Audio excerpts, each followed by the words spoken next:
The midday heat clung to the canvas briefing tent like static. Outside, rotor blades idled against the sky, their low rhythm blending into the constant hum of convoy prep. Inside, the air was stale with exhaust and command urgency. PowerPoint updates flickered on a portable screen, while officers leaned over clipboards and jostled for voice space around a folding table crowded with maps, manifests, and plastic water bottles sweating in the heat. Raya stood quietly along the back edge of the tent, her hands clasped behind her back. Her boots were scuffed, her flight suit sun-faded, sleeves rolled neat to the elbow. She listened without blinking as the briefer reviewed the El Karif status update. 48 hours without potable water. The backup well had failed. Local supply was compromised. Primary drop teams were delayed by both terrain issues and weather advisories. The base had officially declared a logistic shortfall at 1700 H. The colonel didn't look up from his page when he said the words, but the room shifted. Every option now came with risk. The ground convoys were understaffed. The air resupply priority had moved to a NATO joint operation further west. Several officers debated alternate delivery windows in clipped, professional tones that circled the problem without touching it. One suggested waiting until morning for a fresh risk assessment. Another recommended coordinating with a French partner group staging nearby. No on. Raya stepped forward once the voices thinned. She waited for a break in the exchange, then spoke without raising her voice. "I can run Juliet 7 tonight." The words didn't land loudly. Her tone was steady, almost too quiet to register. She held a folded manifest in one hand. The corners were creased, the pencil markings barely visible beneath oil smudges. The room paused for a breath, then resumed. The colonel turned a page and continued speaking. A junior officer glanced up but offered no response. A logistics captain cleared his throat and offered the scripted reply. "The route's not cleared for single-vehicle runs, and you're not on the driver rotation this cycle."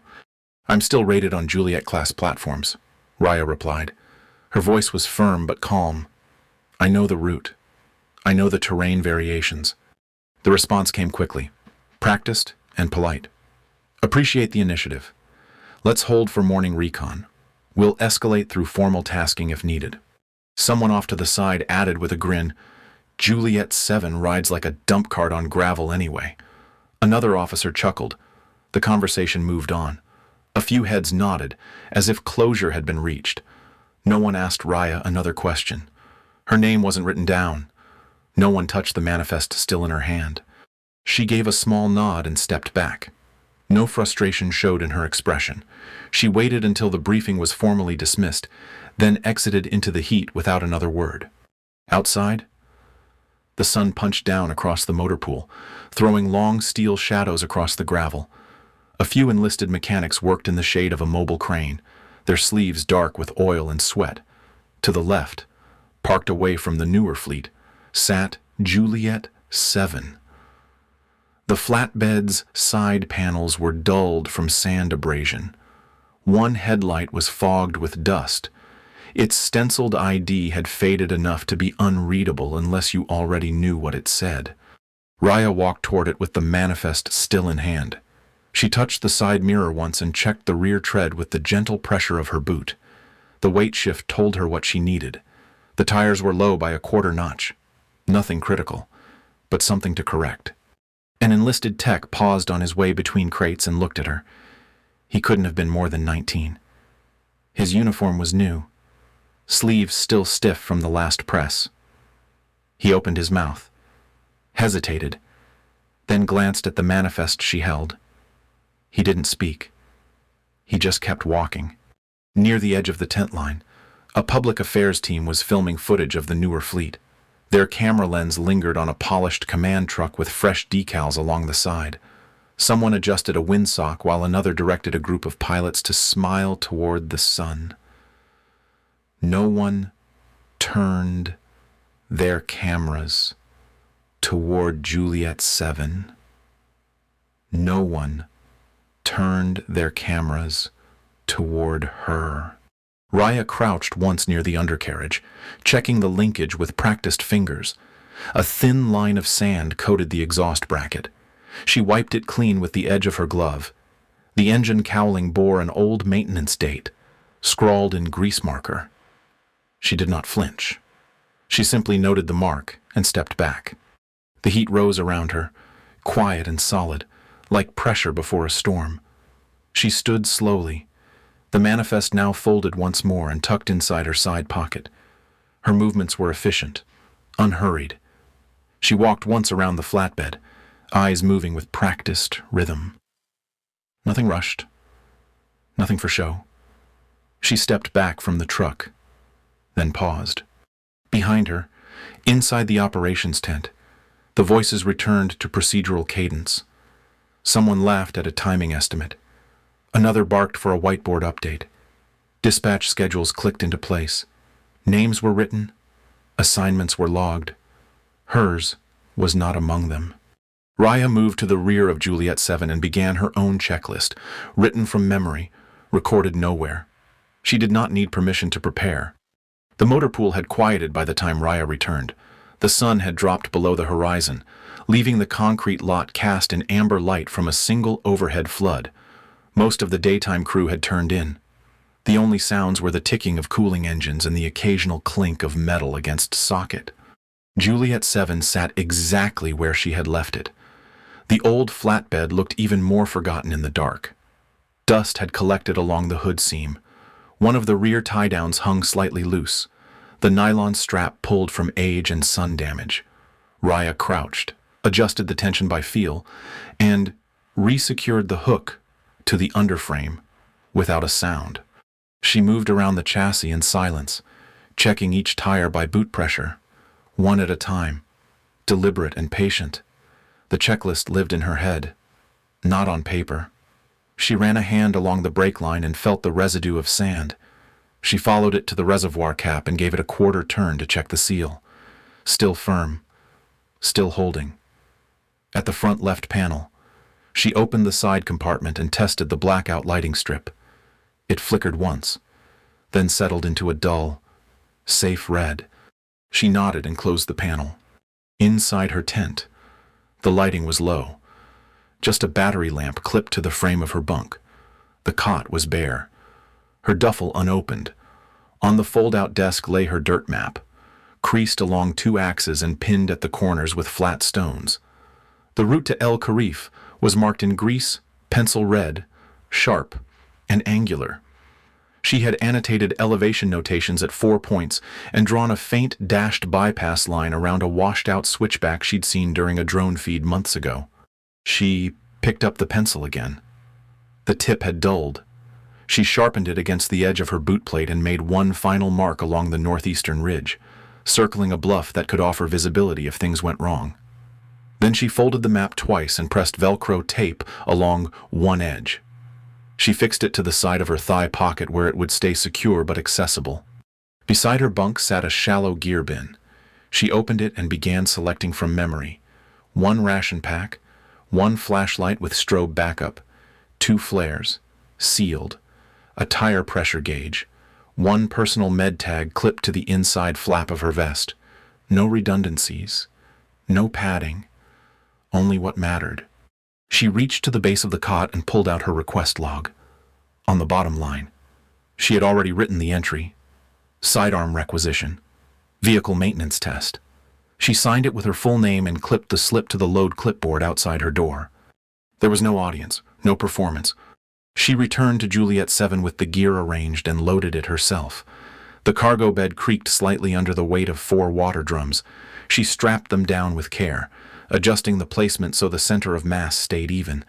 2 ration crates followed, wedged tight with foam blocks, salvaged from old electronics packaging.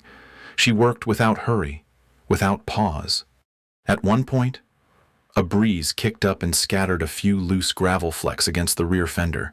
She stopped, glanced at the horizon, then continued adjusting a strap. The wind faded.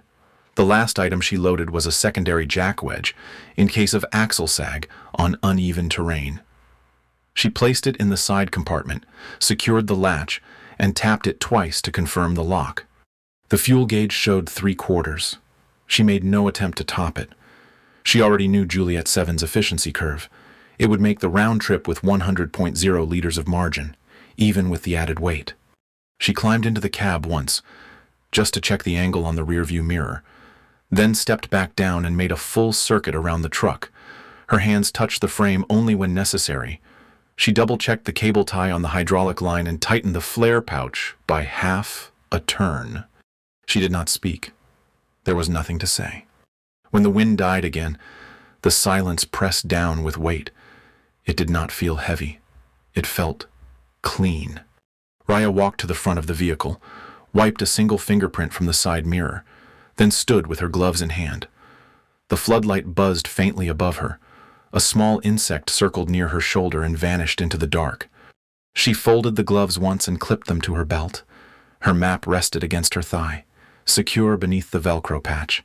She took one breath, shallow and unbroken, then turned toward the cab. No one had seen her. No one had stopped her. She had not been cleared, but she was ready. The road narrowed after the third ridge. What had started as a two-lane gravel track degraded into a single-thread dirt vein weaving between rock faces and brush. Raya kept her hands steady on the wheel. The truck's suspension groaned softly, rhythmically, like a tired animal that still knew its job. She drove with her eyes half on the terrain, half on the shapes cast by the blackout headlights against the sand. She didn't use GPS. The system was spotty this far out and noisy if pinged. Her route was memorized and reinforced by visual markers, bent signs, color-faded barrels, a half-buried tire she knew marked the turn where the ridge dropped sharp and fast. She counted her progress by echo pitch and axle tilt. The deeper the silence, the closer she was to the blind turn south of checkpoint 7. When she took the corner, the terrain opened abruptly into what should have been a restaging point. Instead, it looked like a memory of violence. Sandbags were torn, scattered like leaves. One concrete barrier had been flipped and cracked. The ground was littered with broken crates. A roll of concertina wire partially unfurled across the shoulder. A truck had flipped on its side, wheels still turning slightly as if unwilling to accept stillness. Raya killed the engine instantly. She reached for her auxiliary lamp and stepped down from the cab, boots hitting hard gravel. The air was silent, but something was wrong. The heat had a metallic edge, like battery acid and fuel vapors. She moved carefully, stepping around the debris.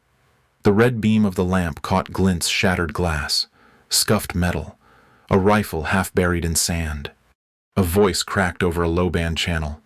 Weak, broken. She paused and brought her radio close. Channel 76.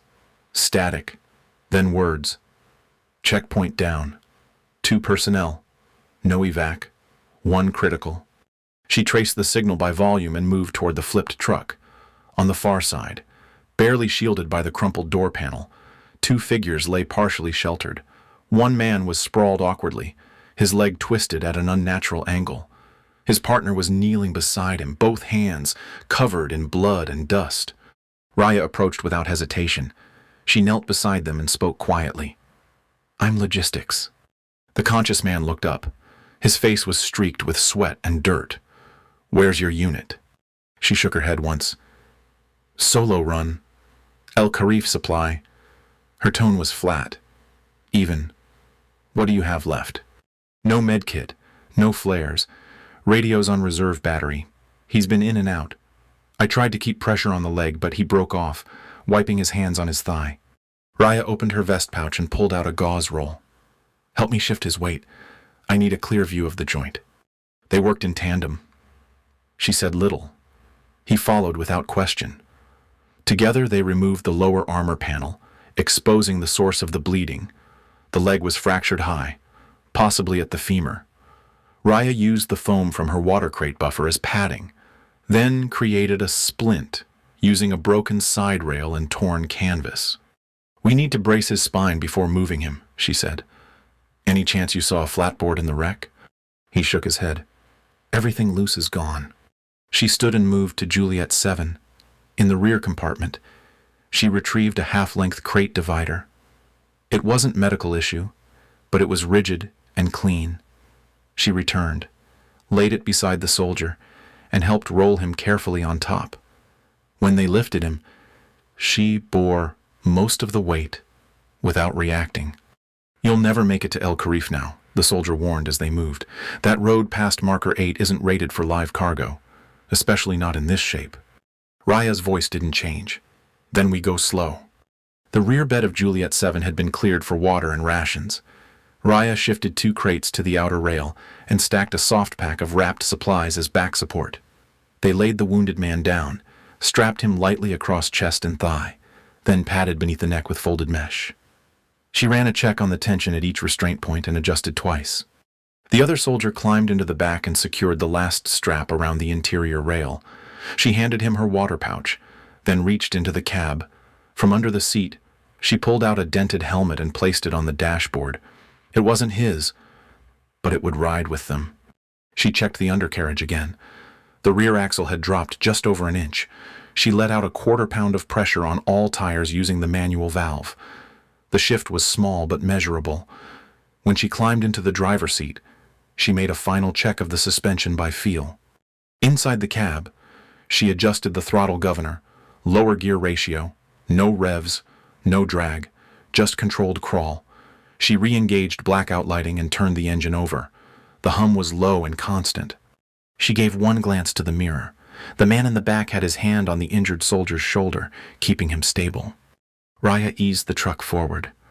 The terrain past checkpoint 7 rose gradually, but the pitch hid hazards under shallow curves. Each jolt mattered now. She kept speed under 20 kilometers per hour. The dashboard panel vibrated with heat. Marker 8 appeared in the dark, scrawled on the back of a sun-bleached barrier. She passed it, then 9, then 10. Juliet 7 held the line, and Raya drove on. The mountain road began to shear near marker 10. The ridge pulled away on the left, opening to a slope littered with rockfall and gully washouts. The wind picked up slightly, whistling through a bend where the old road used to switch back toward the southern flats. But the cut ahead was gone, collapsed entirely. Loose earth, crushed barriers, and a landslide that had buried the last 2 turns in tons of debris. Raya brought Juliet 7 to a stop without comment. The engine stayed on, idling low. In the rearview mirror, she saw the conscious soldier shift his weight beside the wounded man. He was watching her now, waiting. She reached down and peeled the folded map from her thigh pocket. The Velcro crackled loud in the still air. The interior cabin light stayed off. She used the flashlight, held low in one hand, and traced her finger along the grease pencil markings she had made the night before. Her original route ran directly through the blocked path. She stared at it once, then flipped the map to the underside and drew a new curve northeast, cutting across 2 ridges and dropping down toward the dry basin. The pencil dragged slightly over the creased fold. She marked the slope adjustment and tapped her glove once against the dashboard to fix the rhythm in her head. She didn't ask for confirmation. She adjusted the mirror and turned the wheel 1 click to the left. The truck responded without strain. The soldier leaned forward through the small opening between the seats. His voice was cautious. "You're cutting through Silver Dry." "I know the slope," she said. "No one's taken a vehicle through there in over a year. It's not marked anymore. No support, no visual coverage." She said nothing. Instead, she reached across the dash and flipped the secondary switch to adjust the headlight angle by 3 degrees. Then she tapped the brakes once and crept forward.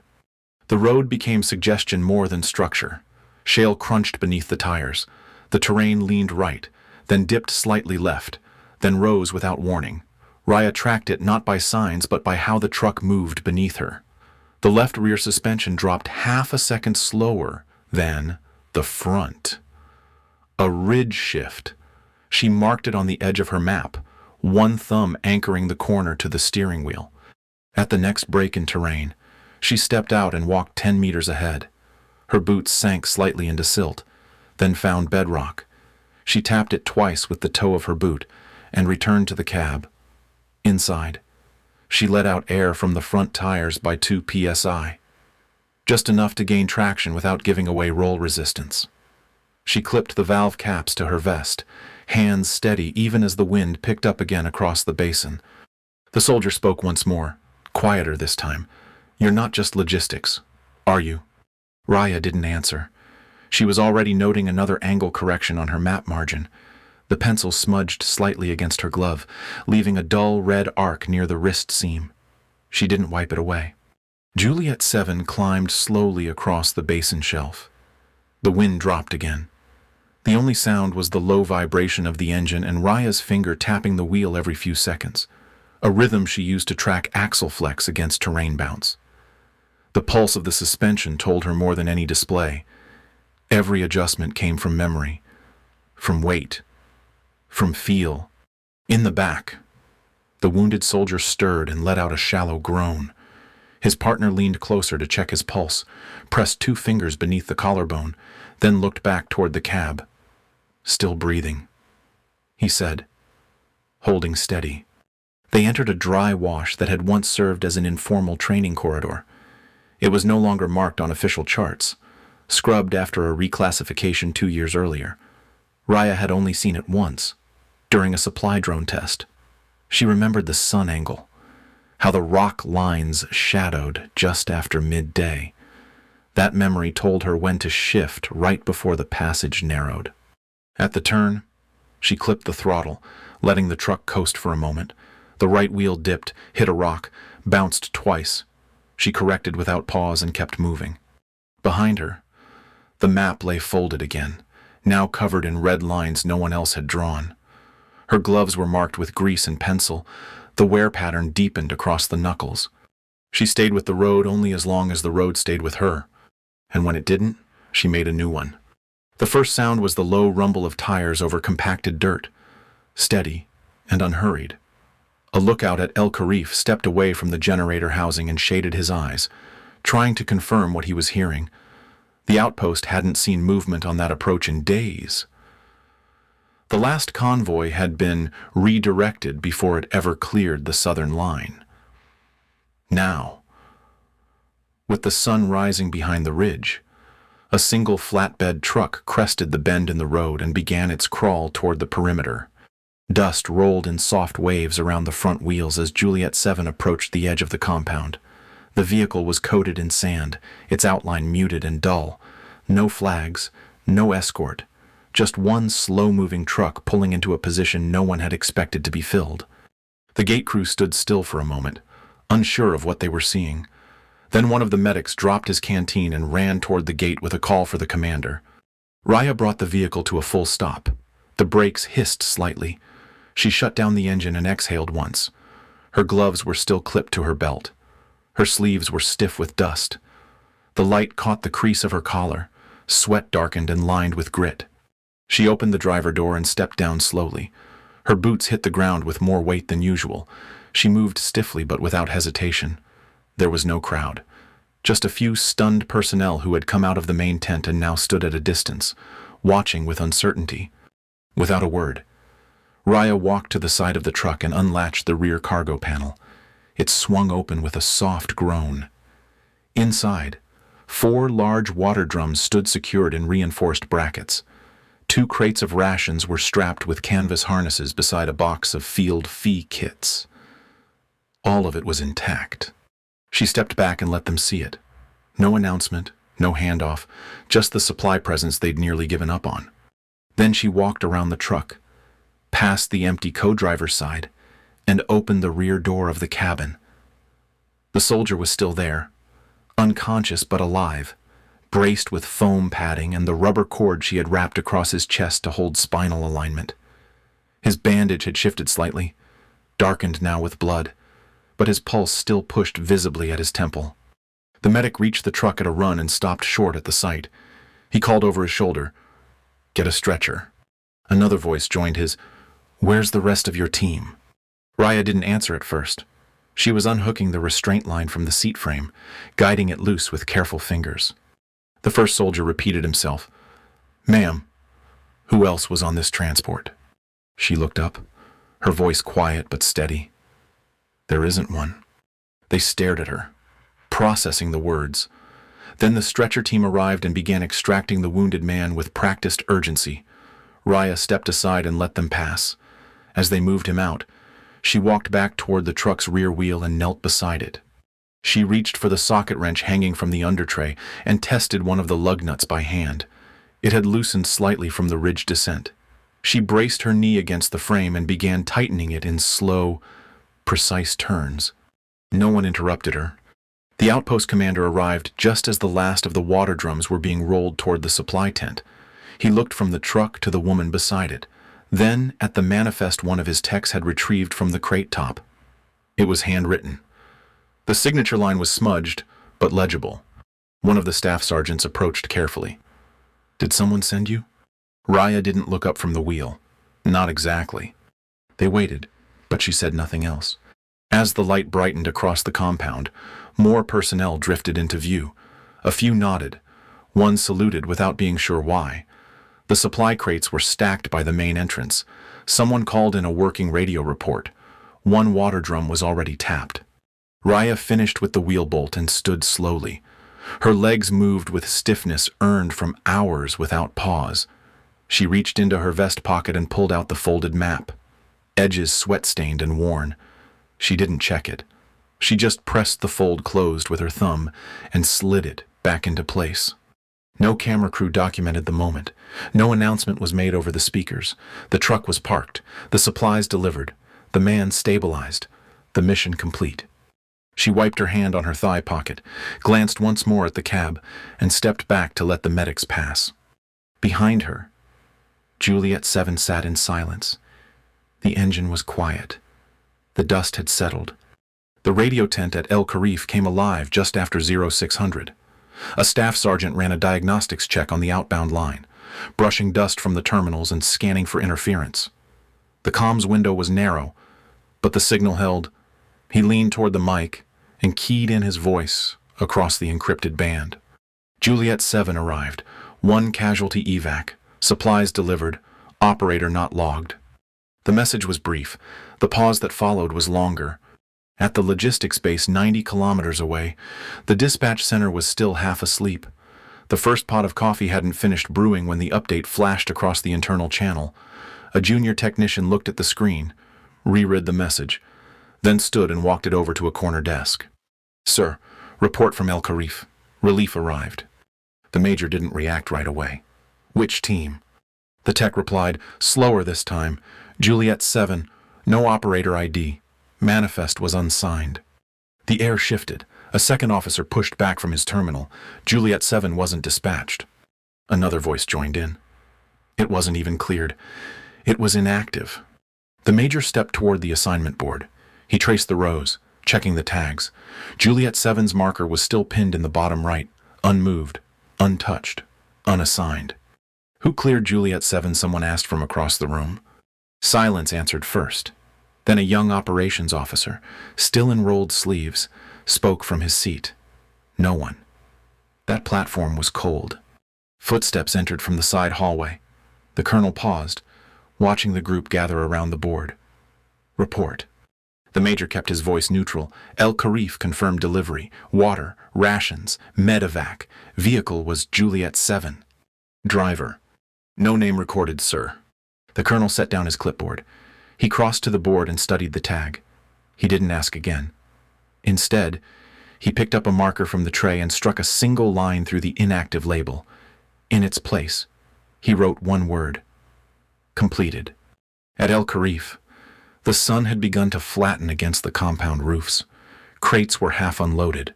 The wounded soldier had been stabilized. A medic walked over to Raya as she stood at the rear of the truck, checking the integrity of the strap harness. "Ma'am, we're logging deliveries. What name should I put down?" She kept her hands on the strap. Hart. Full name. She didn't answer. He waited a moment, then nodded and moved off. Raya finished with the fastener and stepped back. She reached into the tool tray and checked the tire gauge, one wheel at a time. She rotated each dial, adjusted the valve stems by hand, and noted the pressure drop without comment. In the dispatch tent back at base, no one spoke again for several minutes. One of the officers walked to the water cooler and didn't pour. He just stood with the cup in his hand. "She wasn't even listed," someone said quietly. "Her name's not in the rotation." The colonel looked at the manifest board once more.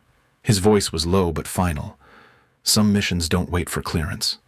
At El Karif, Raya folded the dirt map, now creased and sweat-marked. She slid it into her vest pocket and buttoned the flap. She walked back to the cab and climbed in. The truck started with a low hum.